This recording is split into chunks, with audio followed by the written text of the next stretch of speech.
नमस्कार, आप देख रहे हैं वीआईपी न्यूज और मैं हूं आपके साथ आयुषी गंगराड़े। 2024 के लोकसभा चुनाव चल रहे हैं और आज दूसरे चरण के मतदान हुए हैं, लेकिन यह सब तो 4 जून को साफ हो जाएगा कि किसके सर ताज सजेगा। वहीं महासंग्राम रुकने का नाम नहीं ले रहा है। एक तरफ राहुल गांधी है तो दूसरी तरफ नरेंद्र मोदी। बीजेपी कोई भी मौका गंवाना नहीं चाहती है और कांग्रेस 10 सालों से सत्ता से दूर है। और जब एक लंबे समय से कोई राजनीतिक पार्टी सत्ता से दूर रहती है तो सत्ता में वापस उस राजनीतिक पार्टी के लिए अहम हो जाती है। दोनों ही पार्टियां प्रधानमंत्री के चुनाव में आमने सामने हैं। क्या फिर एक बार मोदी सरकार होगी या हाथ बदलेगा हालात? या दोनों नारों में देश किसके साथ होगा, देश की जनता किसके साथ होगी, ये देखना बहुत ही अहम होगा। वहाँ इस पर अधिक चर्चा के लिए हमारे साथ हमारे मेहमान जुड़ चुके हैं, जिनसे हम इस विषय को लेकर के आज चर्चा करेंगे। हमारे साथ कांग्रेस प्रवक्ता शुभम दुबे जी हैं, बीजेपी प्रवक्ता गोपाल समंतो जी हैं, हमारे VIP news Chhattisgarh bureau chief दुलारे अंसारी जी हैं और राजनीतिक विश्लेषज्ञ विनोद खेड़ुले जी हैं। आप चारों का वीआईपी न्यूज पर पहले तो बहुत बहुत स्वागत है। देखिए, बिना देरी के मैं पहला सवाल बीजेपी प्रवक्ता गोपाल जी से कर लेती हूँ। गोपाल जी, क्या बीजेपी 400 पार होगी या सत्ता से कांग्रेस बीजेपी को दूर कर देगी? क्या कुछ कहेंगे? आयुषी जी, पहले तो नमस्कार आपको और आपके सारे दर्शकों को।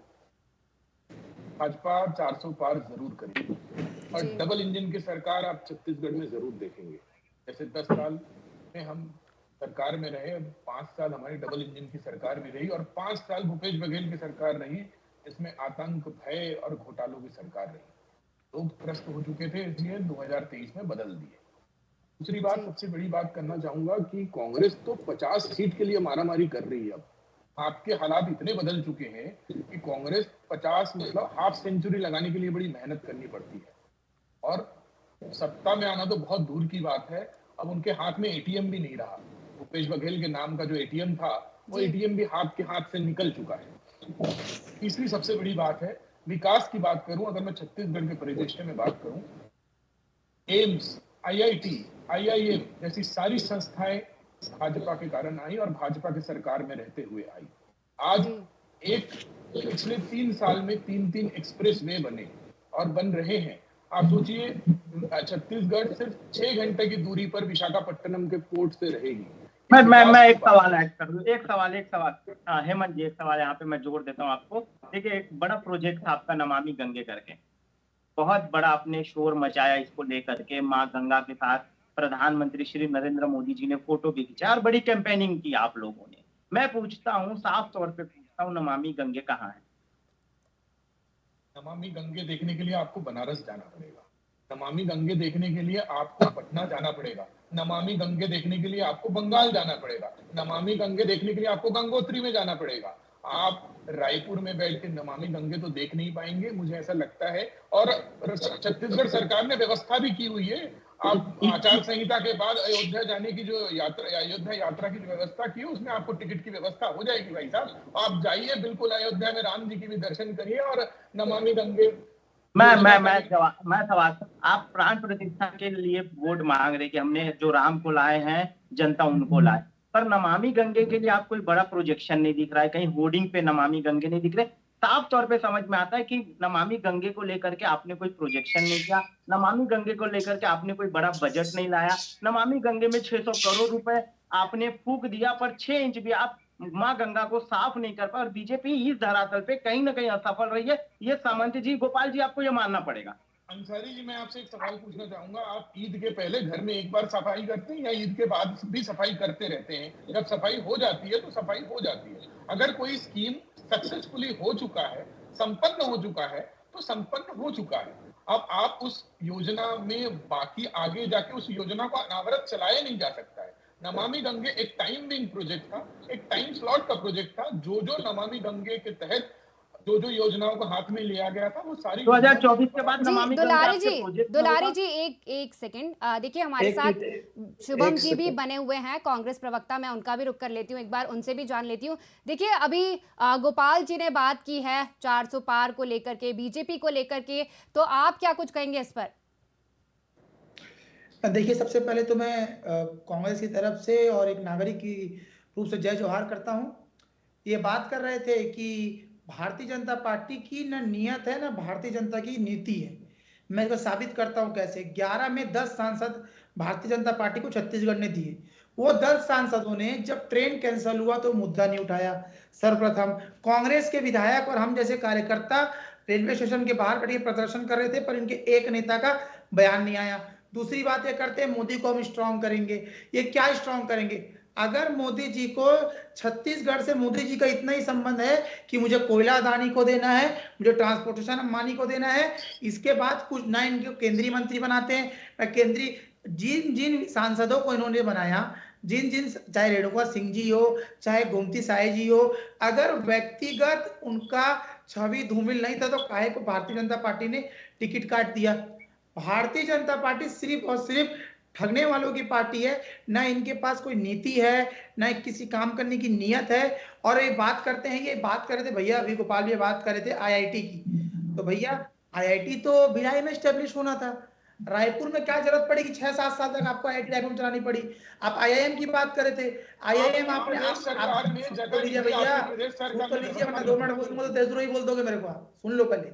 आईआईएम की आप बात कर रहे थे। आईआईएम नया रायपुर में आज भी कैंपस अधूरा है। और आप बात कर रहे थे एक्सप्रेसवे की। एक्सप्रेसवे से बड़ा घोटाला कुछ नहीं था। इसका उदाहरण मैं आपको देता हूं। सरकार आती 2018 में कांग्रेस की, 2019 में एक दंपति, बुजुर्ग दंपति एक्सप्रेसवे में धंस जाते हैं। कांग्रेस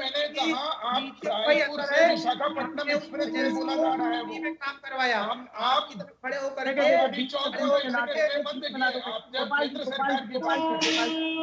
जी एक काम है, मतलब आपको ये चीज बताना चाहता हूँ कि आज जो छत्तीसगढ़ में जो 3 सीटों के लिए जो मतदान हुआ, उस मतदान में सबसे हाई प्रोफाइल सीट राजनांदगांव को माना गया, जिसमें से कांग्रेस ने अपने भूपेश बघेल जो काका के नाम से फेमस है, और बीजेपी ने वहां प्रत्याशी चेंज करके विजय पांडे को उतारा। और अभी आपको मैं ये बताना चाहता हूँ कि जैसा एक संतोष पांडे जी, संतोष पांडे जी था प्रत्याशी बदला नहीं, संतोष पांडे जी वर्तमान सांसद है। नहीं, मैं एक चीज आपको बताना चाहता हूँ कि वहां पे अभी एक टेढ़ा-सेरा जो जगह है राजनांदगांव से कुछ थोड़ा दूर लगा हुआ, वहां पे कांग्रेस और बीजेपी के दोनों कार्यकर्ताओं के बीच झूमाझटकी और मारपीट की नौबत आई है। यहाँ तक आपको मैं ये बताना चाहता हूँ कि वहां पे लेडीजों को जो है वो मारा गया है कांग्रेस के द्वारा। आपको ये चीज मैं बताना चाहूंगा कि वहां पे, क्योंकि भूपेश शुभम जी एक सेकंड पहले बात कंप्लीट कर लेने दीजिए, फिर आप अपना पक्ष रखिएगा। एक बार उन्हें बात कंप्लीट। भूपेश बघेल अपने समर्थकों के साथ, पूरे समर्थकों के साथ जा रहे थे। ठीक है, वो प्रत्याशी है, वो जा सकते हैं, कोई उनकी आपत्ति नहीं है, लेकिन उसके साथ साथ जो उनके समर्थक है, जो स्पेशली भिलाई और दुर्ग से बुलाए गए थे, लेकिन वो जो समर्थक है आपस में लड़े। लेकिन एक चीज है ना, उनको कौन अधिकार दिया था कि वो महिलाओं के ऊपर हाथ उठाए? जी वहीं हमारे पास दुलारे अंसारी जी भी हैं, हमारे वीआईपी न्यूज के ब्यूरो चीफ है। पहले मैं उनसे जान लेती हूँ कि कितनी बात ये सत्य है। दुलारे जी देखिए लगातार ये जितने भी बड़े नेता है वो साथ में कॉफी पीते, चाय पीते, खाना खाते, पर कहीं ना कहीं जो असर है, जो दिमागी हैमरेज, जो ब्रेन हैमरेज किया गया है, वो छोटे कार्यकर्ताओं को किया गया है और इसका खामियाजा कार्यकर्ताओं को भुगतना पड़ता है। कुछ दिन पहले भी सांसद सुनील सोनी को जब कांग्रेस वालों ने काला झंडा दिखाया, काले झंडे को लेकर बड़ा बात हुआ था और थाने में ही मारपीट मेरे नजरों के सामने हुआ। ये पहली बात है। और जब शुभम जी ये बोल रहे थे कि हमने आईआईएम बनाया, हमने आईआईटी बनाया, हमने हालात बने, 10 सीटों को काटा गया है, तो मैं शुभम जी से भी पूछना चाहता हूँ कि हाथ बदलेगा हालात बड़ा कैंपेन चला रहे हैं आप, पर कैसे बदलेंगे जब आपके ही गठबंधन में फूट है? एक बार नीतीश कुमार फूट कर चले जाते हैं, ममता बनर्जी नाराज है, अरविंद केजरीवाल जेल में है, तो हाथ कैसे बदलेगा हालात और किन मुद्दों को? क्योंकि देखिए पूरी देश बताया जा रहा है कि पूरा देश जो है वो बीजेपी के साथ है, वो राम मंदिर के साथ है। इनके ही बड़े प्रवक्ता गौरव वल्लभ जो है वो कांग्रेस छोड़ करके बीजेपी में शामिल हो जाते हैं। वो शामिल होते हुए अपनी बयान में क्या कहते हैं कि मुझे राम मंदिर का न्योता आता तो मैं 3 दिन पहले चले जाता। तो क्या राम मंदिर एक बड़ा मुद्दा इस बार 2024 के चुनाव में रहेगा? और बीजेपी ने राम मंदिर को एक बड़ा मास्टर स्ट्रोक बना दिया है। तो शुभम जी देखिए, बातें करना और धरातल पे करना, आप कहीं बोल रहे 1 लाख रुपए देंगे, बीजेपी पूछ रही है कि पूरे इंडिया का बजट नहीं है, पूरे भारत का उतना बजट नहीं है जितना पैसे बांटने की बात कर रहे हैं। तो इतना बड़ा पैसा हर महिला को 1 लाख रुपए देना, ये कैसे देंगे आप? ये बड़ा सवाल कांग्रेस के सामने खड़ा हो जाता है। जी शुभम जी, निश्चित तौर पर सवाल अगर दागेंगे तो जवाब सुनने के लिए, क्योंकि अभी महतारी वंदन योजना नहीं एक चीज बीजेपी ने जो विनोद जी 1 सेकंड पहले शुभम जी से रुक कर लेती हूँ। शुभम जी जवाब दे दें, फिर आपके पास में तथ्यों के साथ और उदाहरण के साथ बोला नहीं जाता। अगर आपको बोलना है तो आप बात कर रहे थे कि महिलाओं के साथ वहां पर हाथापाई हुई, कांग्रेस और बीजेपी, कांग्रेस के लोगों ने मारा। कोई आपके पास सबूत है? सबूत लेकर के आए हैं आप? सबूत आपको मैं सबूत दिखाता हूँ। सबूत क्या होता है? आप डिबेट में बैठे, मैं आपको, आप सुनिए ना, आपको सबूत दिखा रहा हूँ। सबूत देखिए, आप सबूत देखिए। आप ये कवर्धा शहर, मैं आपको दिखा दूं, इसमें दिख रहा है कवर्धा शहर बूथ क्रमांक 2009 210 211 में एसपी को धमका करके विजय शर्मा के लोगों ने भगाया। देखिए, पढ़ना आता होगा तो पढ़िए। इसके बाद आप बोलिए। आपको ये चीज मैं बताना चाहता हूँ कि बड़े सभी चैनल्स में चला है। आपको ये बताना चाहता हूँ मैं। उसका क्या हुआ? सवाल दागने से तो उत्तर दो गुरु।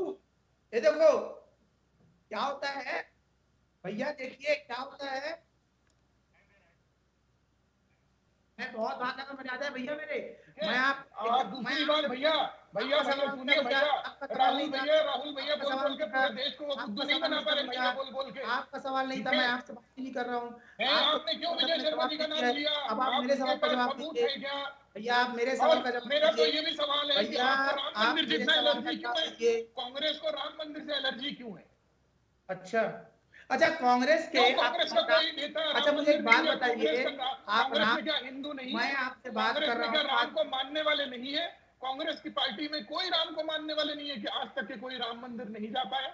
इतनी एलर्जी क्यों है राम मंदिर से? बता रहा हूँ ना आपको, एलर्जी राम मंदिर से तो किसी को हो ही नहीं सकती। राम तो भगवानों के भगवान है। एलर्जी आप लोगों को है, किससे बताऊं? विकास से। किससे? महिला सशक्तिकरण, किससे? युवाओं से। आपको एलर्जी नहीं है तो छत्तीसगढ़ की जनता ने उखाड़ फेंकी। आपके झूठे वायदों को 5 साल में छत्तीसगढ़ की जनता बर्दाश्त नहीं कर पाती। अच्छा, अगर हमने झूठे वादे किए, 3100 रुपए धान का समर्थन कैसे देना पड़ा? क्यों देना पड़ा 3100 रुपए? 1800 रुपए देने को तैयार नहीं थे आप लोग। 1500 दे रहे थे। हम लोग समय भी देते थे और आज भी दे रहे हैं और कल भी देंगे। कानपुर में मौका ही छत्तीसगढ़ की जनता ने मिला। हटा दिया। आपको केवल 5 साल में पता चल गया कि गोबर, ढेबर और अकबर की सरकार थी। एक तरफ ढेबर चलाता था, एक तरफ अकबर चलाते थे और एक तरफ गोबर अपने जेब में भरते थे। गोबर तक के जेब में भरने का काम किया है छत्तीसगढ़ की कांग्रेस सरकार ने। आज जहां जहां मौका मिलेगा लोगों को और मतदाताओं को भूपेश बघेल से बदला उतारेगा और जरूर उतारेगा। भूपेश बघेल अपने सीट को बचा ले, जमानत बचा ले तो बहुत बड़ी बात है। शुभम जी एक सवाल आपको लेना पड़ेगा। शुभम जी एक सवाल आपको लेना पड़ेगा। एक सवाल, छत्तीसगढ़ में 3 सीटों पे आज मतदान था। मैं आपसे भी बिना लाग लपेट के पूछ रहा हूँ कि 3 सीटों में कितनी सीटें आप जीतेंगे? हम 3 के 3 सीट जीत रहे हैं। उसका बता भी दूं क्यों जीत रहे हैं आपको? नहीं देखिए, सिर्फ आप ये बताइए कितनी सीटें जीते? मैं 3 के 3 जीत रहे हैं। बोल दो आपके तरफ आऊंगा 1 मिनट बाद। 3 का 3 1 मिनट बाद विनोद जी, 1 मिनट बाद मैं आपके तरफ आऊंगा। मैं साफ तौर पे कांग्रेस पूछ लेता हूँ, साफ तौर पे कांग्रेस पूछ लेता हूँ, कितनी सीटें जीतेंगे आप? हम क्यों जीत रहे हैं वहां पर? बताइए। देखिए, मैं बात करूं राजनांदगांव की, तो राजनांदगांव को अगर किसी ने विकास दिखाया तो वो दिखाया भूपेश बघेल जी ने। खैरागढ़ को जिला हार गए, इसीलिए आपने सत्ता को दिया। 75 सीट से आप 35 सीट पे सिमट गए। क्या इसलिए आपने सत्ता खो दिया। अगर विकास किया होता आपने तो आज मुझे बताइए, एक तरफ 70-75 सीटें थी आपके पास और एक तरफ आप 35 सीटों पर आकर के सिमट गए हैं। मतलब आप ये मानिए कि आपने कोई बड़ा विकास नहीं किया। और मैं बीजेपी की तरफ भी रुख करूंगा। बीजेपी से भी मेरा सेम सवाल है कि एक बात आप बता दीजिए कि 3 सीटों पर महासमुंद, कांकेर और राजनांदगांव, इन 3 में से कितनी सीटें आप जीत रहे हैं? पहले जवाब तो सुन लीजिए। तीनों के तीनों सीट जीत रही है। भाजपा जीत रही है।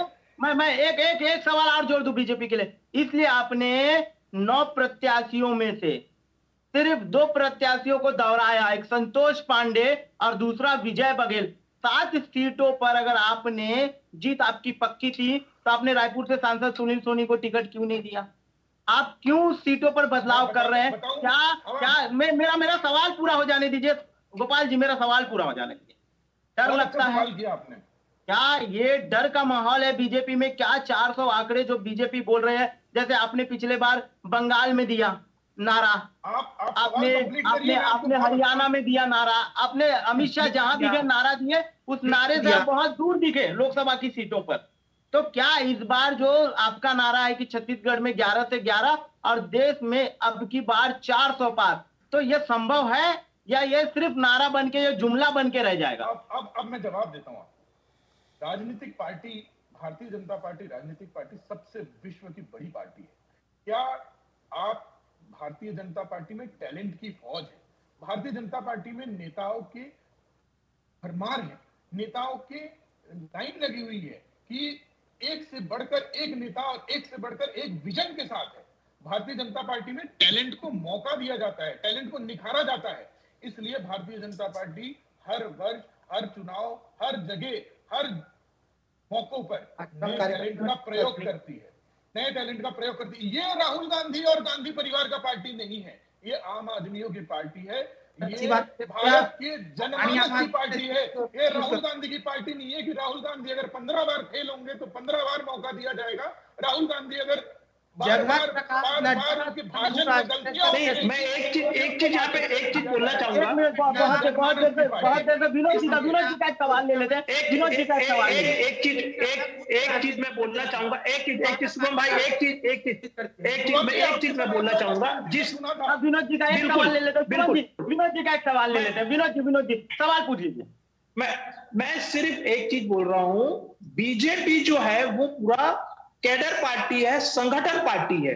वो एक पार्टी जो ऐसी पार्टी है जो नए लोग को चांस दे रही है। अभी इसलिए इन्होंने, आपने पूछा दुलार जी कि उन्होंने कैंडिडेट क्यों चेंज किया। कैंडिडेट उन्होंने इसलिए चेंज किया क्योंकि उनकी प्लानिंग है कि हमको 60 साल से कम उम्र वाले को लोगों को आगे करना है। इन्होंने इसलिए विधानसभा में भी किया, लोकसभा में भी कर रहे। क्यों कर रहे हैं? क्योंकि इनकी ये प्लानिंग है। इन लोगों ने एक स्ट्रेटेजी बनाया है कि हमको कैसे आगे करना है यंग लोग को। ये ऐसा आदमी, मैं समझता हूं उनकी चीजों को, नहीं है कि किसी को रखे हैं तो रखते चलेगा। इन्होंने इसीलिए अपने पूरे कांग्रेस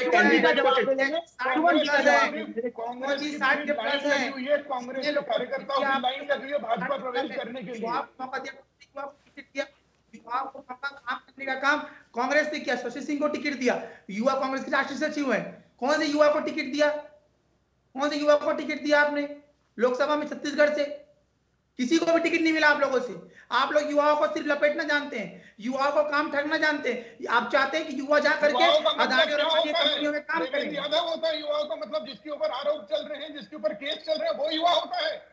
शशि सिंह है, देवेंद्र यादव है, जिसके पास केस नहीं है, पटेल है। हाँ, आज के डेट में से हम अपराधी। आप कैसे युवा की बात कर रहे हैं? देवेंद्र यादव को कब आपको जेल में दिखेंगे? बीजेपी अपने कार्यकर्ताओं के दम पे लड़ रही है। उनका कार्यकर्ताओं उनका संगठन काम करता है। संगठन में 5 साल में आपने देखा कार्यकर्ता कोई कांग्रेस 35 साल से विधायक है, आज 35 साल से विधायक है। भाजपा में प्रवेश के लिए उनको भी मालूम है कि आपकी पार्टी में केवल परिवारवाद बढ़ा रहे हैं। देखिए आपके पार्टी में केवल परिवारवाद चलता है। आराम से यदि करेंगे तो जनता को और दर्शकों को समझ में आएगा। मैं अगला सवाल ले लेती हूँ गोपाल जी से। देखिए गोपाल जी, भारतीय जनता बात करती है कि 2047 तक हम पूरे देश को जो है विकसित राष्ट्र बनाएंगे, विकसित देश बनाएंगे।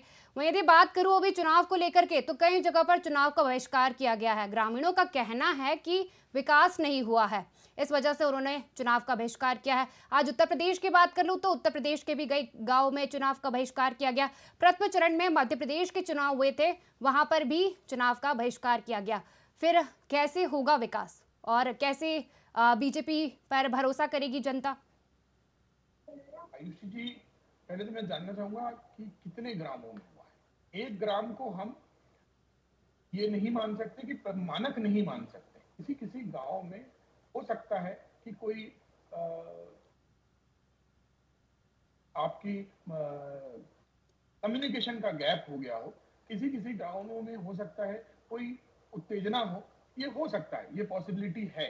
लेकिन आयुषी जी, मैं ये बताना चाहूंगा, आप विकास की बात करते हैं, आप सोचिए 2014 में पर कैपिटा इनकम देश का प्रति व्यक्ति इनकम जो था 72,000 रुपए था। आज उसका दुगुने से भी ज्यादा है, 1,74,000 रुपए। इसको विकास कहा जाता है, इसको विकास बोला जाता है। आप एक मिनट अंसारी जी, मैं एक बार पूरा कंप्लीट कर लूं। आप सोचिए कि रायपुर से 6 घंटे में आप विशाखापट्टनम पोर्ट पहुंच जाएंगे, ये बीजेपी का विजन है। आयुषी, मेरा सवाल आयुषी, एक सवाल। जी दुलारे जी, मेरा भी सवाल है, उसके बाद में देखिए दोनों पार्टी से मेरा एक सवाल है। गोपाल जी से मेरा एक सवाल है। इनका विजन रोड इंफ्रास्ट्रक्चर की बात कर रहे थे, द्वारका एक्सप्रेस से बनती है गुजरात में, वो 142 करोड़ रुपए प्रति किलोमीटर खर्च होता है। ऐसा कौन सा रोड है सोने का रोड बनाने पर भी? आपको तो रीपा में 300 करोड़। मेरा एक सवाल आयुषी, मेरा एक सवाल आयुषी, मेरा एक सवाल। जी दुलारे जी, हम लेंगे सवाल, सबसे लेंगे, आप पहले उनको जवाब दे दीजिए। एक एक करके होगा तो जनता और दर्शकों को समझ में आएगा। ठीक है। जी गोपाल जी, आप जवाब दे रहे थे। शुभम जी, आप तो दूसरे जगह चले जा रहे हैं, आप अपने छत्तीसगढ़ को भूल जा रहे हैं। आप देखिए 300 करोड़ रुपए भूपेश बघेल की सरकार। एक मिनट, आप जो पूछे हैं तो पूछ लीजिए, उत्तर भी सुन लीजिए। उत्तर सुनने का धैर्य रखिए। अगर उत्तर सुनने का धैर्य नहीं है तो फिर मैं सवाल आपका लूंगा नहीं। जी गोपाल जी, आप बताएं। 300 करोड़ रुपए रीपा के नाम पे खर्चा किया गया और पाटन में सबसे पहला रीपा का उद्घाटन किया गया। आयुषी जी और दुलारी जी, आपके यहाँ के लोकल संवाददाता हैं, उनसे पूछिए वहां पे अगर एक भी उद्योग चल रहा हो, एक भी महिला स्व सहायता समूह द्वारा उद्योग चलाया जा रहा हो, तो वो मुझे बताएं। 300 करोड़ रुपए खर्चा कर दिया गया केवल 6 महीने में रीपा के नाम पे पूरे प्रदेश में, लेकिन एक उद्योग नहीं चालू हो पाया। एक छोटा से छोटा मसाले का उद्योग भी नहीं चला पाए और आज इसलिए महिला स्व सहायता समूह ने भी इनके खिलाफ वोट किया है और इतना वोट किया है कि आज ये 75 से 35 तक के पहुंच गए। फिर भी ये जनता की आवाज इनके कान में नहीं जा रही है। आज भी ये तर्क पे तर्क दिए जा रहे हैं। आत्मचिंतन और आत्ममंथन करने के समय है, इनको तर्क करने का समय नहीं है। ये इनके आत्मचिंतन और आत्ममंथन का समय है कि 5 साल मौका देने के बाद भी ये कैसे चूक गए और कैसे जनता को ये ठगे और जनता ने कैसे इनको नकारा और जनता ने कैसे इनको खारिज किया। जी दुलारे जी, आप सवाल ले रहे थे। जी देखिए 10 सालों से आप सत्ता में हैं। 75 रुपए पेट्रोल करने के लिए कांग्रेस को 75 साल लग गए और आपको 100 रुपए पहुंचाने के लिए सिर्फ 10 साल लगे।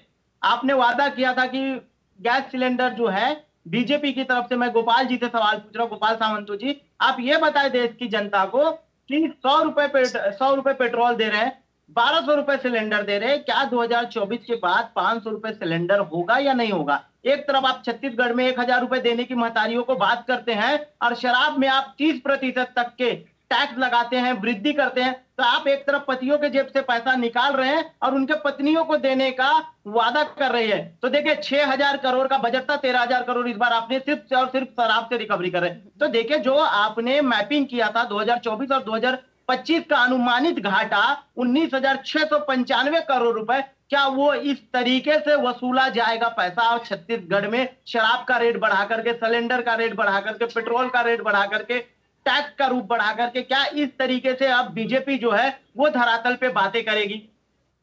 पहली बात, आपने बहुत अच्छा सवाल किया। आपके बाद वाले सवाल को मैं पहले ले लेता हूँ। शराब की कीमत बढ़ रहे हैं, पतियों के जेब से पैसे जाने तो पति पीना बंद कर दे। यही तो भाजपा भारतीय जनता पार्टी चाहती थी कि क्रमशः शराब शुभम जी एक मिनट क्रमशः शराबबंदी की ओर आगे बढ़ना। अगर शराब को डिमोटिवेट करना है, डिस्करेज करना है तो एक मिनट आपने पूछ लिया, बोल लीजिए। देखिए, आप अगर किसी चीज को महंगा कर देंगे तो शायद लोग उसको अपनाना कम कर देंगे, इसीलिए महंगा किया जा रहा है कि शराब की चलन। एक मिनट भैया राहुल भैया के आप शिष्य है, एक मिनट भैया बोल लेने दीजिए भैया। तो शराब की कीमतें इसलिए बढ़ाई जा रही है कि ताकि लोग डिस्करेज हो और लोगों को शराब से दूर रखा जाए या खुद अपने आप को दूर रखें। अब आते हैं आपके पेट्रोल के मुद्दे पे, पेट्रोल डीजल और गैस के मुद्दे। क्या कांग्रेस के सरकार में 98 रुपए तक के नहीं पहुंचा था पेट्रोल? क्या 92 रुपए तक के डीजल नहीं पहुंचा था?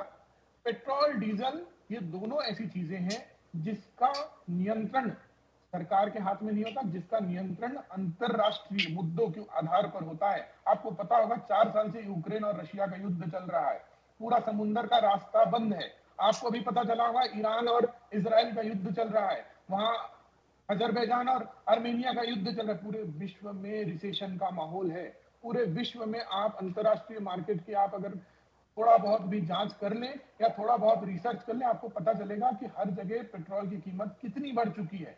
3 गुने से भी अधिक बढ़ चुकी है। डीजल की कीमत 3 गुने से भी अधिक बढ़ चुकी है। हमारे पड़ोसी देश में 350 रुपए में पेट्रोल बिक रहा था, आपने देखा भी होगा टीवी में, और श्रीलंका में भी 400-500 रुपए में पेट्रोल बिक रहा था। और ऐसे माहौल में भी हम विश्व रिसेशन पे हैं, जब उस समय में भी हम आगे विकास कर रहे हैं, हम 5 ट्रिलियन इकोनॉमी बनने जा रहे हैं, हम 4थे नंबर पे पहुंच चुके हैं।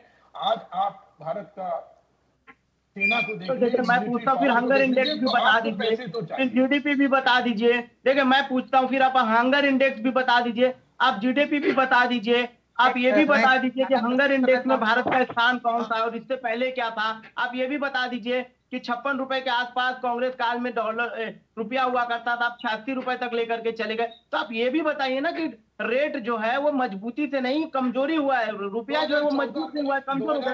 आप स्टेटमेंट बता देते। डॉलर की कीमत कितना रुपए थी? क्या कहा? 69 रुपीज, 69 रुपए था, 69 रुपए। ठीक है, 69 रुपए मैं मान लेता हूँ। फिर भी आप इस बात को समझिए कि आपके समय रेट क्या है, 86 रुपए। तो कहीं ना कहीं 10 सालों में आपकी भी सरकार चलाने में विफलता हुई है, आपने भी कुछ गलत कदम उठाए हैं जिसके वजह से देश का रुपया गिरा है। ये बात बीजेपी को माननी पड़ेगी, ये बात बीजेपी को सुननी पड़ेगी कि बीजेपी के आने से कोई बहुत बड़ा डेवलपमेंट देश में नहीं हुआ है, बीजेपी के आने से कोई बड़ी क्रांति नहीं आई है। अगर आप बोलते हैं कि विश्व गुरु है तो आपने मणिपुर का दंगा क्यों नहीं रोका अभी तक? अगर आप बोलते हैं कि विश्व हमारी बात सुनती है तो फिर मणिपुर क्यों नहीं सुनता है हमारी बात? तो बहुत सारी चीजें हैं जो गोपाल जी आपको मानना पड़ेगा कि कहीं ना कहीं सरकार चलाने में एक विफलता हुई है। और अगर किसी चीज को नैरो करके एक तरफ ले जाने की कोशिश करेंगे कि नहीं, बीजेपी की विफलता गिनाने की कोशिश करेंगे। मैं कांग्रेस से भी पूछ रहा हूँ, देखिए सत्ता में कांग्रेस नहीं है इसलिए कांग्रेस का जवाब देने का अधिकार नहीं बनता। हमने कांग्रेस से भी पूछा और मेरा अगला सवाल कांग्रेस से भी रहेगा। पर मैं ये पूछता हूँ कि देखिए हंगर इंडेक्स आप एक तरफ छुपा लेते हैं, ठीक है, एक तरफ आप जीडीपी छुपा लेते हैं, एक तरफ आप देश का रुपया छुपा लेते हैं। हंगर इंडेक्स कोई नहीं छुपा रहा है। हंगर इंडेक्स में इंडिया ने बड़ा डेवलपमेंट किया है।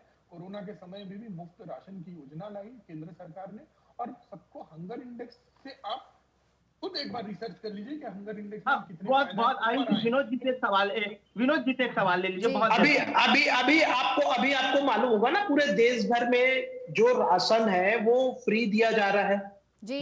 मैं आपको एक चीज बोलना चाहता, आपने ये बोला कि कांग्रेस के बीजेपी के टाइम में पेट्रोल का रेट हाइक हुआ है। ठीक है, पेट्रोल का रेट हाइक हुआ है, लेकिन लोगों का इकोनॉमी को भी तो हाइक हुआ है। जो आदमी पहले 10,000 की सैलरी लेता था, आज वो आदमी 20,000 की सैलरी ले रहा है। अगर ऐसा होता तो हर घर में जो मोबाइल रिचार्ज पहले 200 का कराते थे, लोग आज 600 का करा रहे। क्यों करवा रहे? क्योंकि उनकी जरूरत है। जो आदमी पहले वो करवाता था केबल का, आज वो केबल 600 का करवा रहे हैं। भाई कहीं ना कहीं लोगों की इकोनॉमिक कंडीशन अच्छी हुई है, लोगों का एक ये चीज हुआ। और एक चीज सबसे बड़ी बात है, हम उसको देखो, भारत आज विश्व गुरु बनने के कगार पे है। अगर हम उसी बात को लेके चले कि पेट्रोल का रेट क्या है, वो क्या है, तो ये जीडीपी क्या, देखिए जीडीपी की आप जीडीपी की बात कर रहे थे, जीडीपी बहुत अच्छे ग्रोथ पे है। और आपको एक चीज और मैं बता देता हूँ कि सेकंड दूसरे दिन अभी एक वर्ल्ड मीडिया ने ये कोई बीजेपी का नहीं महाराज, अभी एक बीजेपी ने एक वर्ल्ड मीडिया ने निकाला है कि हर चीज में, चाहे वो आईटी सेक्टर में हो, चाहे वो सैनिक में, चाहे आईटी सेक्टर में हो, चाहे फोर्स सेक्टर में, चाहे इकोनॉमिक सेक्टर में हो, चाहे हर सेक्टर में आज के डेट में भारत विश्व गुरु बनने के कगार पे खड़ा है।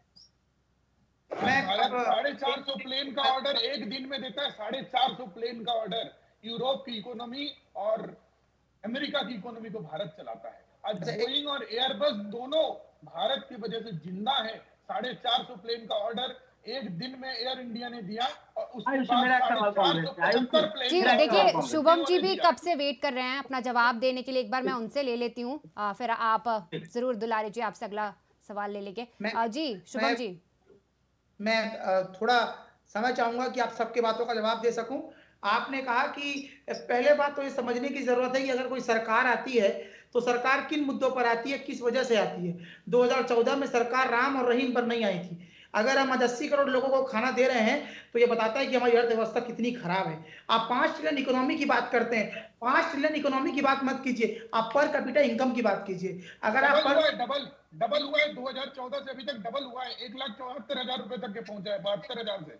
तो बिहार 1,08,000 रुपए कमा रहा है सालाना एक व्यक्ति। बिहार का 29वां राज्य है। किसकी सरकार है बिहार में? और मैं बता दूं, इंग्लैंड का एक बेस्ड फर्म है, इंग्लैंड बेस्ड सर्वे फर्म है वेलिंगटन करके। वेलिंगटन ने ये डाटा दिया है कि जितनी डिफरेंशिएशन 1947 में गरीब और अमीर की नहीं थी, उससे ज्यादा आज है। और आप बात करें साल तक क्या आप सरकार में नहीं, क्या किए आप बताइए। तो सुन लीजिए, मनरेगा जैसे एक 70 साल पहले भी गरीबी हटाओ बोलते थे और 2009 में आपने मनरेगा लाया गरीबी हटाने के लिए। आप खुद आकलन करिए कि 70 साल में आपने क्या किया। आईटी सेक्टर, इंदिरा गांधी भी गरीबी हटाती थी, जवाहरलाल नेहरू जी भी गरीबी हटाते थे, राजीव गांधी भी गरीबी हटाते थे और राहुल गांधी भी गरीबी हटाने की कोशिश में है। सेक्टर में रिसेशन आने की वजह इंडिया को इतना बड़ा चोट पड़ेगा, इसका वजह जानते हैं आप क्या? आपने न्यू एजुकेशन पॉलिसी लेकर के आई, उसमें एआई को ऐड नहीं किया। ये आपका विजन है। आप 30 साल विजन की बात इंडिया न्यू एजुकेशन पॉलिसी में, न्यू इंडिया और न्यू एजुकेशन पॉलिसी में एआई भी है, स्किल एजुकेशन भी है, वोकेशनल स्टडीज भी है। हर 5 अरे आपको शायद, आप 1 मिनट सुन लीजिए, आपको शायद अधूरा ज्ञान है, 1 मिनट सुन लीजिए तो बताइए। मैं बता देता हूँ सेमिनार दिया न्यू एजुकेशन पॉलिसी में। सुन लीजिए शुभम जी, आप जब बोले तो सुनना पड़ेगा। आपने प्रश्न पूछा है तो उत्तर देना मेरा सवाल ले लीजिए शुभम जी। समय की कमी है, समय की कमी है। आप लोग एक एक करके जवाब दीजिए। जी दुलारी जी, देखिए, आप बात करते 5 ट्रिलियन डॉलर की, कांग्रेस बात करती है गरीबी की। 75 साल आपके पास भी एक बड़ा मौका था गरीबी दूर करने का, पर आपने दूर नहीं किया। ये मेरा पहला सवाल है। दूसरा बड़ा सवाल है कि एक तरफ राहुल गांधी भारत जोड़ो यात्रा करते हैं, फिर दूसरी तरफ भारत जोड़ो न्याय यात्रा करते हैं। क्या इन सबसे भी वोट बैंक में असर नहीं पड़ रहा है? क्या 2024 के चुनाव में भी असंतोषजनक, निराशाजनक जो रिजल्ट है वो हाथ लगेगा और इस बार भी आपको कुछ सीटों में ही संतुष्टि प्राप्त होगी? मेरे 2-3-4 सवाल आप ले लीजिए, आप एक के बाद एक जवाब देते रहिएगा, कोई दिक्कत नहीं है। अब तीसरा सवाल मेरा अहम बनता है कि देखिए, आप एक तरफ वायनाड से भी लड़ते हैं, एक तरफ अमेठी से भी लड़ने की कोशिश करते हैं। तो क्या ये बताता है कि जहां पर इंदिरा गांधी नहीं हारे, जहां पर संजय गांधी नहीं हारे, जहां पर राहुल गांधी नहीं हारे, फिर भी राहुल गांधी को 2 जगहों से चुनाव लड़ना पड़ा, मतलब ये बताता है कि धीरे धीरे जो कांग्रेस है वो अपनी साख भारत में खो रही है और विश्वास खो रही है और लोगों में बड़ी नाराजगी है कांग्रेस को लेकर के। और कांग्रेस ने, चौथा मेरा सवाल है कि कांग्रेस ने देश को कोई बड़ा नारा अभी तक क्यों नहीं दिया? जिस तरीके से बीजेपी 400 पार का नारा दे रही है, आपके पास ऐसा कोई बड़ा नारा, कोई बड़ी अलायंस में, एक ये गठबंधन में मैं बात करूं तो एक बड़ा दल उभर करके अभी तक सामने नहीं आया कि प्रधानमंत्री का चेहरा कौन होगा? दुलारी जी देखिए, समय की काफी कमी है। मैं सभी से जितने सवाल आपने किए, मैं सभी से 1-1 मिनट का आंसर जवाब चाहती हूँ। कांग्रेस से शिवम जी आप स्टार्ट कर सकते हैं, सभी के पास 1-1 मिनट का समय है, आप अपना पक्ष रख सकते हैं। जी धन्यवाद। मैं ये बात बताना चाहूंगा, आपने कहा कांग्रेस ने 75 सालों में क्या किया। 1947 की बात बता दूं, उस समय जैसे गरीबी रेखा में आज चावल मिलता है गरीबों को, वैसे उस समय ब्रिटेन बांटता था। P456 वहां सुअर खाते थे जिस गेहूं को, उस गेहूं को भेजा भारत में। हमारे यहाँ संख्या 16 करोड़ थी और 1971 में 16 करोड़ जनसंख्या थी, उसमें से 80% लोग बिलो पॉवर्टी लाइन थी। ये भारत की स्थिति थी। 2014 तक पहुंचे ना, तो 2014 में हमारे पास इतना फॉरेन डेब्ट कुछ भी नहीं था, इसलिए इंटरनेशनल मॉनेटरी फंड कभी इस बात को नहीं बोला। उसके बाद आपने बात की भारत जोड़ो यात्रा की। भारत जोड़ो यात्रा डेटा में ना थोड़ा डेटा में सही नहीं बोलिएगा। जी गोपाल जी, आपको भी समय दिया जाएगा, आप उनको बोलने दीजिए, फिर आपके पास भी मैं आ रही हूँ। भारत जोड़ो यात्रा कोई राजनीतिक यात्रा नहीं थी, ये जनता से जुड़ाव की यात्रा थी, जनता के मुद्दों को निकालने की यात्रा थी। हमने पहले भी कहा था कि भारत जोड़ो यात्रा ऐसी यात्रा है जो जनता को जनता से मिलाएगी, क्योंकि आज सभी वर्गों में डर है। राहुल बजाज कंपनी के मालिक खड़े होकर के बोलते हैं कि मुझे डर लगता है। आज हर युवा डर रहा है, आज व्यापारी डर रहा है, आज महिला डर रही है। निशा राठौड़ के साथ क्या हुआ यूपी में सब देखे, इसके बाद उन्नाव में क्या हुआ ये सब देखे। तो और उसके बाद आप बोल रहे थे कि कांग्रेस का सोच है संविधान के साथ विकास, और विकास के साथ साथ युवा महिला को साथ लेके चलने का दृढ़ संकल्प। ये कांग्रेस जी शुभम जी हम गोपाल, मैं समय की कमी है, मैं गोपाल जी से भी आखिरी बार उनका पक्ष जानना चाहूंगी। गोपाल जी, सबसे पहले आयुषी जी मैं थोड़ा शुभम जी को करेक्ट करना चाहूंगा। 1947 में नहीं, गेहूं आया था 1971, और गेहूं ब्रिटेन में नहीं, यूएसए ने भेजा था, जिसका दूसरा मैं आपको बताता हूँ। 1991 में भारत को सोना गिरवी रखना पड़ा था। आप सोचिए, कांग्रेस के समय सोना गिरवी रखना पड़ा था, तब जाके हमारे पास 5 दिन का फॉरेन करेंसी थी देश को चलाने के लिए। सबको पता होगा, हम सबने बचपन में सुना होगा। 1947 तक 771 शहर और कस्बों में हमारे। शुभम जी आपको बोलने दिया गया ना, सुन लीजिए। झूठ बोलेंगे पहले 1991 में सोना बेचा था कि नहीं बेचा था आपने? सोना गिरवी रखा था कि नहीं रखा था 1991 में? नरसिम्हा राव जी गिरवी रखे थे ना। तो सुन लीजिए, 5 ट्रिलियन इकोनॉमी तो आप पहुंच ही नहीं सकते थे, सपना भी नहीं दे सकते थे। जो कांग्रेस की सरकार थी वो सोना को गिरवी रखती थी। जी भाई, हमारे साथ राजनीतिक विश्लेषज्ञ भी हैं। मैंने आप जी मतलब मैं बता रहा हूँ, हम लास्ट में आयुषी जी मैं यही बोलना चाहता हूँ, हम विकास के गारंटी पर चुनाव लड़ रहे हैं, मोदी जी की गारंटी पर चुनाव लड़ रहे हैं, और विष्णुदेव साय जी के भरोसे के ऊपर चुनाव लड़ रहे हैं। जनता हमको 11 सीट हमको देगी, हमें आशीर्वाद प्राप्त करेगी, आशीर्वाद देगी जनता अपनी, और हम 400 पार जरूर करेंगे। जी ये 50 सीट के पार करेंगे कि नहीं, मुझसे ये प्रश्न पूछना चाहिए कि इस बार हाफ सेंचुरी कर पाओगे कि नहीं कर पाओगे।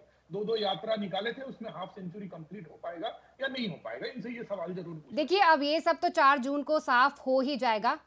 फिलहाल आप सभी मेहमानों का हमारे साथ जुड़ने के लिए बहुत बहुत धन्यवाद।